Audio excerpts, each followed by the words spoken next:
Hey there. Yeah, no, I'm having us meet down here right now because it is so hot right now. I just can't stand it.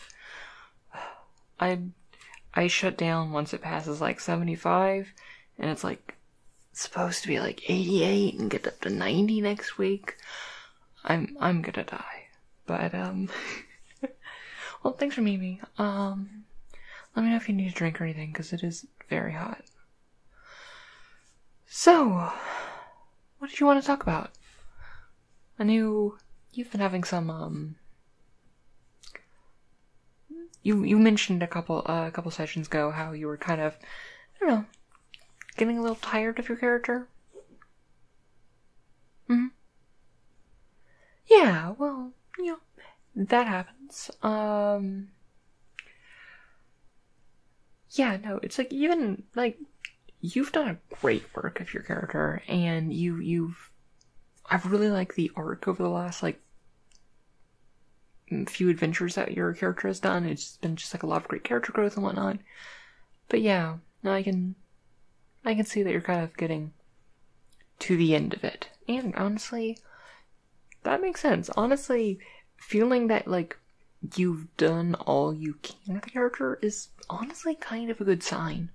That you've fleshed out and, like, done that. So do you want to talk about how we want to deal with this and how to move forward? Yeah, no, I have time. Not doing anything for most of the rest of the day besides trying not to die. This heat. Does your place have like AC at all? Yeah, no. We got a unit right there, but it's not cheap to run, so we don't run all the time. So, I imagine, like, next week when it's supposed to get real bad, I'm definitely going to be coming down here a lot. Even then, down here it just ends up being a lot cooler. So yeah. We have, there's a few ways that we can deal with this. One that I think a lot of players, like, try to do and are, like, intrigued by, like, by doing, like, some dramatic shift of a character where we do something story-wise where it's, like, that, like, kind of reinvigorates the character and whatnot and get that going. And that can work sometimes, but, and that's an option for you if you don't want to, like, table the character entirely. Because, like, some people don't want to do that. The other one is that we can just find a good reason for your character to just leave the party and, like, do their own thing. Cause, honestly, that makes sense. It's like, being an adventurer is not necessarily something that people want to do for their entire life. Like, your characters as is, honestly, have earned enough money that all of them could retire quite comfortably as is. So it's like, yeah. Mm-hmm. Yeah, so it's like, you're pretty well off. So you could just have, like, a quiet exit for the campaign after, like, at the end of this current adventure, being like, you know what, guys, this has been fun, but I'm gonna just take all the gold I've plundered, and I'm gonna do something that doesn't get me killed. Yeah. But then leads into the other one. The other one is that we could have your character, I mean, also, you could leave for another reason, like, because it's like, you know, you're in the Kalganet, so it's like you could be, like, it could work in something like, you've been, like, chosen for, like, the lower council of the Kalganet Feorn. Yeah, no, that's the, because the Kalganik is, like, this conglomeration of a bunch of, like, the smaller merchant families, and which your family is part of, and then there's, like, if these are their council, which is, like, the people who run the day-to-day areas, and they work on the domain of Polynastis and whatnot, and the management of that. Yeah. It's like, you could be, like, the Kalganet might call you in, maybe if you're not on the council, might be, like, some other facility, and you're like, you know, maybe I want to, like, help out my family a little bit, and things like that. And that makes sense. So, we do something like that. And then the last thing's like, it's the classic way for a character exit is that we could plan for you to die. The way I handle character deaths normally is that I have like handled character deaths in two different ways, where if a character dies through like some non-planned thing, be it like in combat, them being extraordinarily stupid and doing just stupid things, and things like that, where it's like not really like story relevant. I'm not a fan of characters just dying without like being part of the narrative. I mean, like in literature and whatnot, it's like I'm very much against like killing off characters for shock value and things like that. But we could definitely do something like but it's like when something dies like that, usually it's like, okay, it's like assuming most worlds I run do have some form of like resurrection, but it's like I make them work for it. Like you have to go on a small quest, the person like has a backup character while they run it, do that small quest, and bada boom, bada boom, they get their character back eventually. But when I want to have permanent deaths, I usually do it's usually like story relevant.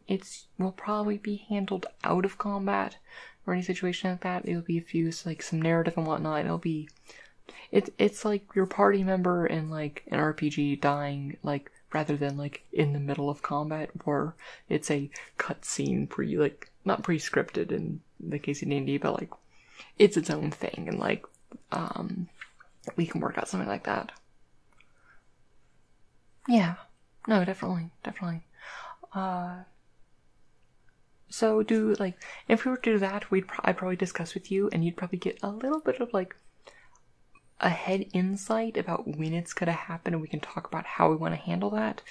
I don't typically like pre-plan scenes of players, but when it's like some like big emotional payoff or big scene, like a character's death, I'll usually like give you some inkling of my plans to figure out what's going on.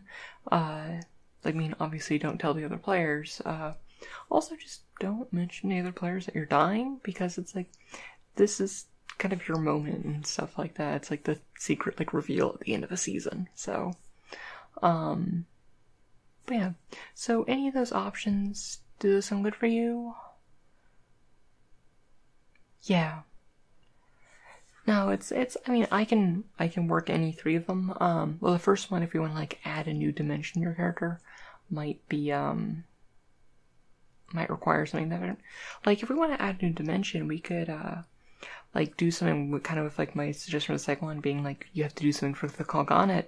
Like, you could get hired by the Kalganet, like, stay with the party, but kind of drive the next arc where it's like, from now on, you are actually directly working for the interest to the Kalganet, instead of just being like, yeah, I'm technically part of it, because I'm in this family, but, that could be something, but that doesn't really fix your character issues that you're going through. And honestly, I think it's like almost better if a character dies or leaves the party before like the campaign is finished, because like then they get like a nice like wrapped up character arc.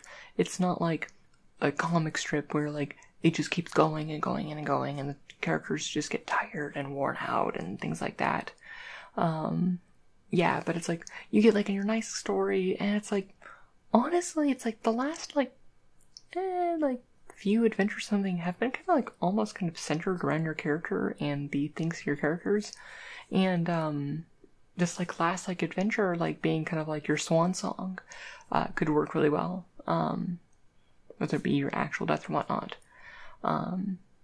Like when you survive, that does like have like the cool like part of like incorporating into it, like if you're part of the Kalganet, it's like, yeah, you're probably not gonna you're not gonna come back to the party, but your character could still be involved in some way. Like, you'll have a new character, obviously, which we'll talk about regardless if we're going with that, is words that mean things. The party. Your party might have a contact. It's like, oh, we now know someone on the Council of Kalganet. It's like, hey, buddy, friendo, our good acquaintance. We need to borrow some Felyorn ships. Can you hook us up?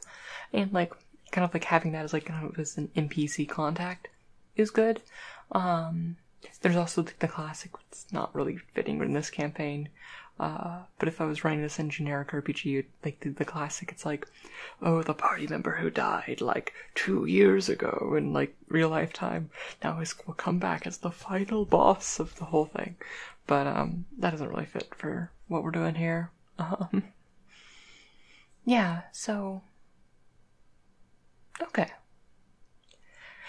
Yeah, no, I mean, going on the council really, I agree, kind of like maybe doesn't really fit the character, because I mean like that your character would get very restless. Yeah, almost any sort of like retirement would be like, I mean, if you don't want to die, we can also have something else. But it's like you might have like a cousin who like wants to like that like you have some other venture they want to do, and like that makes sense for your character, and like we can have other exit strategies. Okay. Yeah, no, definitely. We could definitely do the full just have him die. Yeah, no, honestly, like deaths are bittersweet. Like, when executed well, they're really cool and really lovely and really, like, nice and, like, give a nice, like, emotional sentiment. And, that also stays with the party, where it's, like, be it your death, like, might have, like, some, like, emotional rooting and, like, kind of, like, drive further plots and whatnot. And that might actually be part of it. That might be helpful for, like, the next, like, kind of, like, arc of the story that I'm looking on. And kind of like have like a revenge or like avenging part of it, of their motives, and help that. Because it's like you're currently kind of like tracking down the head of the smugglers who are smuggling the whatchamacallit, the crystals. I named these and I don't even remember what they're called. The crystals. It's the magic crystals that make people die. But yeah, no, it's like you've like infiltrated the smuggler's ring. You finally like nailed down where they are. We could have you like music. We could figure out like do something where during like the final confrontation with the boss Doran, we could have you like die in some way from that. Be it like actually killed by Doran, or for some reason it's like some like in some death throes or something else, or there's also like kind of like the retcon approach of having kind of like, because like you have been coming in contact with the I can't remember the name, the crystals of deathy death, they kill you. Evil death crystals. You have to come in contact with them, so it's like, we could say like that the boss Doran like uses that for some way, like you've picked up some like amount of the corruption from it and uses that to like kill you and things like that. Yeah, no, we gotta do something like that. Now then the approach comes of like, do we want to do this before the fight or after the fight? Because it's like there's gonna be a big boss fight with Boss Doran. I mean, he's called Boss Doran. There's a boss in his name. There's got to be a boss fight. But it's like, if you do it before, like I feel like that like has like a bit more like emotional impact, because it's then like, okay, we gotta kill this guy. This guy just killed our friend or whatever, or like your friend is dying. And then after the fight, they can like rush over your body and like get your last words and whatnot. Yeah, no, definitely. Yeah. No, so, the problem with doing it before the fight is that now the whole party is, like, out their like, main artillery, sorcerer. So it's like, okay, where's their DPS gonna come from? okay, Indwin is decent at DPS, but it's like, you're missing out a large amount. Also, your crowd control, because like it is gonna be a fight where like he sends in his lackeys and whatnot, and having this crowd control of a sorcerer is kind of helpful. Yeah, so that's the problem. One is that I could introduce your character as an NPC potentially, or you could even pick up one of the existing NPCs that's been helping you, and you kind of like step up as that NPC for that fight. Yeah, like even if you're not like it could be your character that you become, or you could just like run that for your fight. Cyriel Cloudtongue has been working with you, and like she could be there, and you could like. She's a wizard, so it's like very similar stats, like playstyle as a sorcerer, honestly. Just less spells per day. So it's like you just pick up Cyriel stuff and like you just play Cyriel for the fight, and if you functionally some role, you still have something to do during the fight, but you're there. It's just that having you like be incapacitated or die after the fight, like or like after like the mechanical portion of the fight can feel a bit off. Just because it's like the did it even matter that we did this? Did it even matter that like we like, killed this guy? But it's like if you died at all, it makes like kind of like the plan feel futile. Like we won the fight, but we didn't actually like win the fight, even if like this was pre-planned. So it's like it has some weird stuff like that. So I feel it might work out for that. How does that, even any thoughts on that? Yeah, no, definitely. I'd send you the character sheet beforehand so you can like review it and know what you're doing. So you don't just go into pick up a character sheet blind. She specializes in like, I've just loaded her up on like lightning, like flavored spells and whatnot, and like storm magic. Yeah, so pretty standard like DPS stuff, like lightning strike, lightning bolt, jolt, those sort of spells. Yeah. Shocking grasp. If it does electric damage, she has it. Or lightning damage. I never remember. They changed the name of that one like every single time. Every single edition. Yeah. It's like one of those types that keeps changing. Like it changes between like cold damage and frost damage. They switch between. Fire is pretty consistent, and then like piercing, bludgeoning, slashing is pretty consistent. They switch between sonic and thunder damage, which I kind of get like why the shift to thunder, because like sonic feels like sci-fi, and it's like, but it's like doesn't necessarily even like fit all like sound-based damaging attacks. But I digress. Yeah, so we can work with that. So something like that, where it's like you have this corruption, like you could like drop subtle hints that like this corruption is like maybe getting worse or things like that throughout the campaign, like the few sessions leading up to this, because we still probably are about like 3 to 4 sessions away from like this happening, so you have a little bit of time to prepare. Yeah, no, definitely.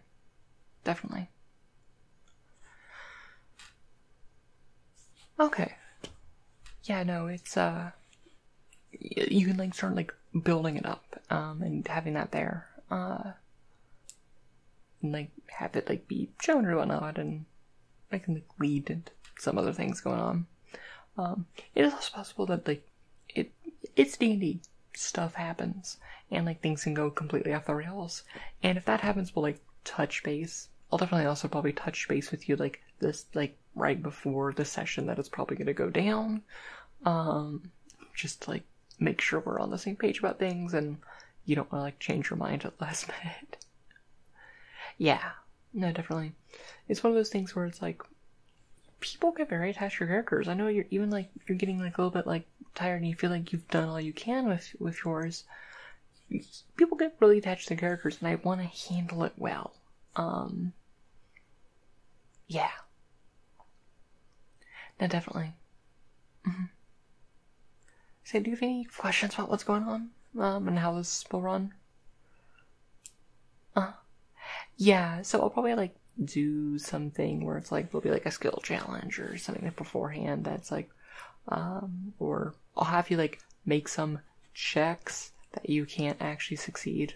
Although I might have to do some improvising if you like nat 20 or like a high enough roll that like people get suspicious that it's like a rigged roll.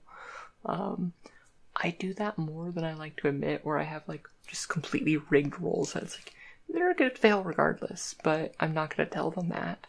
Unless, and then they roll like a nat 20 and it's like, oh, I can't say that doesn't succeed now.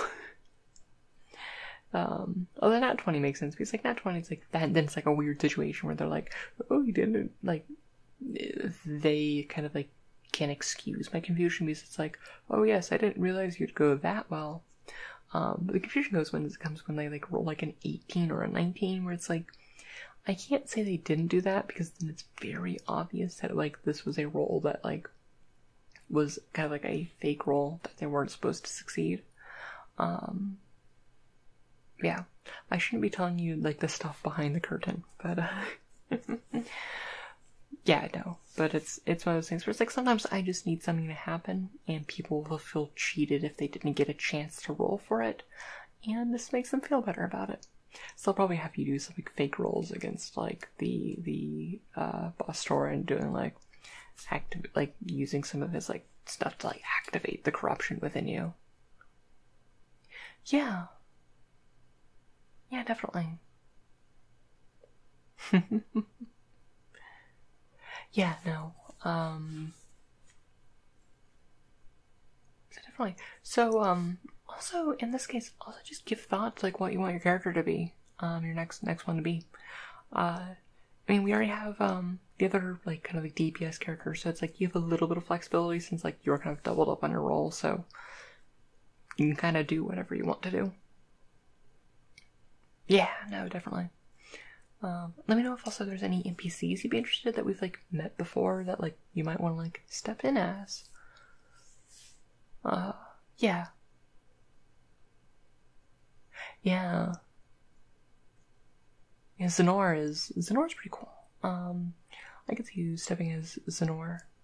Be a nice little, like, feisty, whatchamacallit? Kobold. Yeah, I don't actually think I've ever had a player playing a kobold, but that could be fun. Be very, very, or shift, like, from a social situation where it's like, yes, you're, like, I am now, like, I was an esteemed, like, mage of, like, the Kilgonnet Feyorn, very well-respected fellow, and now I'm a little kobold, I'm a little lizard kangaroo man. But yeah, no, definitely. Definitely.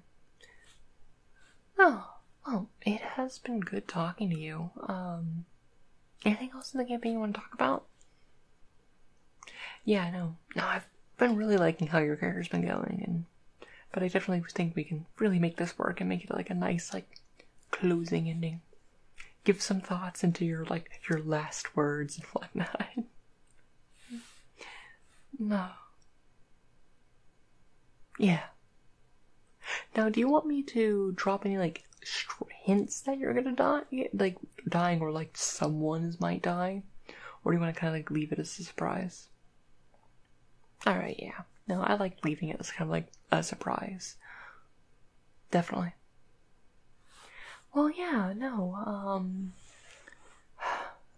thanks for coming by. It's definitely one of those things where it's like, yeah, I want to handle this right, and I've done this a fair few times before, so hopefully this will be another good one.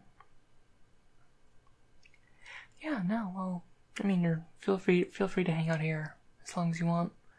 It's nice and cool down here, because, like, this basement's partially underground and whatnot, and go check out my geckos. Well, yeah. Well, I'm gonna go refill my drink. Do you want anything while I'm out there? Yeah, no, definitely. Like all the standard stuff. Like I think I have a pot of iced tea up there, water, Coke. Yeah, no, I can get some iced tea. Do you like sugar and all? Alright. Well, good talk. I'll be right back, and I hope this goes well. And I'll be right back. Just hang tight.